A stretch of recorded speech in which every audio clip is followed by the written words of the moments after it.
శ్రీకాకుళం జిల్లాలో ఆ ఫ్యామిలీ రాజకీయంగా తిరుగులేని శక్తిగా ఎదిగింది.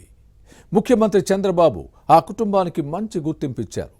ఇద్దరికి కీలక పదవులు కేటాయించారు. ఒకరికి రాష్ట్రంలో, మరొకరికి కేంద్రంలో స్థానం దక్కింది. ఇంతకీ ఎవరా నేతలు? వారు నిర్వహిస్తున్న పదవులేంటి? ఒకే కుటుంబం నుంచి ఇద్దరికి ప్రాధాన్యత ఇవ్వడానికి కారణమేంటి? టీడీపీకి చేసిన సేవలకు గుర్తింపు దక్కిందా? Was the story?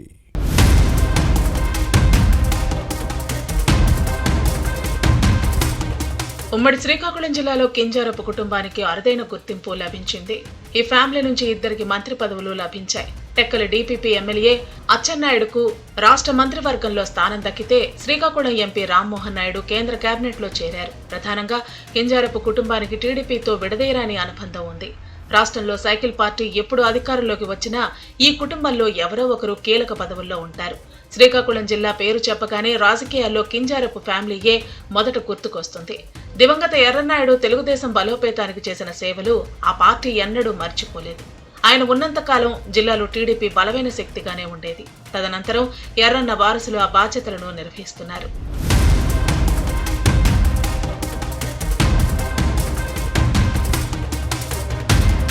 ఎర్రన్నాయుడు జాతీయ స్థాయిలో కీలక పదవులు నిర్వహించారు.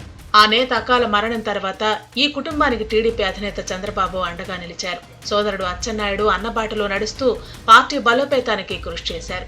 ఈయన సేవలను గుర్తించిన చంద్రబాబు తన కేబినెట్లో 2 సార్లు అవకాశం కల్పించారు. మరోవైపు పార్టీ కష్టకాలంలో ఉన్న సమయంలో రాష్ట్ర అధ్యక్షుడిగా పార్టీని నడిపించారు. ఇదే ఇప్పుడు ఆ ఫ్యామిలీని జిల్లాలో తిరుగులేని రాజకీయ శక్తిగా మార్చిందనే చర్చ సాగుతోంది. వాస్తవానికి వైసీపీ కక్ష సాధింపు చర్యలతో అచ్చెన్నాయుడు తీవ్ర ఇబ్బందులు ఎదుర్కొన్నారు. అయినా ఎక్కడా భయపడకుండా రాజీలేని పోరాటం చేశారు. దీంతో టెక్కలిలో మరోసారి భారీ మెజార్టీతో విజయం సాధించిన అచ్చెన్నాయుడికి ముఖ్యమంత్రి చంద్రబాబు తన కేబినెట్లో వ్యవసాయ శాఖ బాధ్యతలు అప్పగించారు.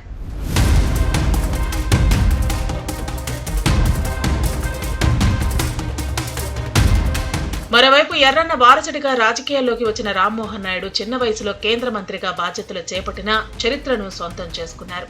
శ్రీకాకుళం పార్లమెంటు నియోజకవర్గం నుంచి 3 సార్లు ఎంపీగా గెలిచి జాతీయ స్థాయిలో ప్రత్యేక గుర్తింపు తెచ్చుకున్నారు. రాష్ట్ర హక్కుల సాధన కోసం లోక్సభలో తన వాణి వినిపించి కేంద్ర పెద్దలను ఆకట్టుకున్నారు. అయితే ఈసారి బాబాయ్ అబ్బాయిలో ఎవరికో ఒకరికే మంత్రి పదవి వస్తుందని అందరూ భావించారు.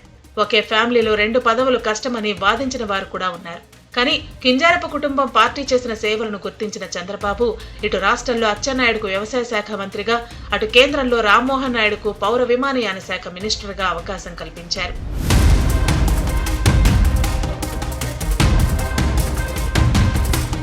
మరోవైపు జిల్లా టీడీపీలో కింజారపు కుటుంబానిదే మొదటి నుంచి పైచేయిగా ఉంది.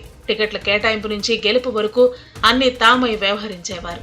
పాతపట్నం ఎమ్మెల్యేగా నెగ్గిన మామిడి గోవిందరావు, శ్రీకాకుళం నుంచి విజయం సాధించిన గొండు శంకర్కు టికెట్ ఇప్పించుకుని గెలిపించుకున్నారన్న పేరు అచ్చెన్నాయుడుకు ఉంది. వీరి విజయం వెనుక రామ్మోహన్ నాయుడు కృషి కూడా ఉందనే చర్చ జోరుగా సాగుతోంది. ఇక ఈ ఎన్నికల్లో అచ్చెన్నను ఓడించేందుకు వైసీపీ నేతలు ఆర్థిక అంగబలాన్ని భారీగానే వినియోగించారనే టాక్ నడిచింది. కానీ అచ్చెన్నాయుడు స్పీడ్కు ఫ్యాన్ పార్టీ బ్రేకులు వేయలేకపోయింది. కింజారపు కుటుంబం వ్యూహం ముందు వైసీపీ పాచికలు పారలేదనే విశ్లేషణలు ఉన్నాయి. మొత్తానికి సిక్కోలు టీడీపీలో కింజారపు కుటుంబం తన సత్తా ఏంటో మరోసారి నిరూపించిందని అంటున్నారు జిల్లా వాసులు.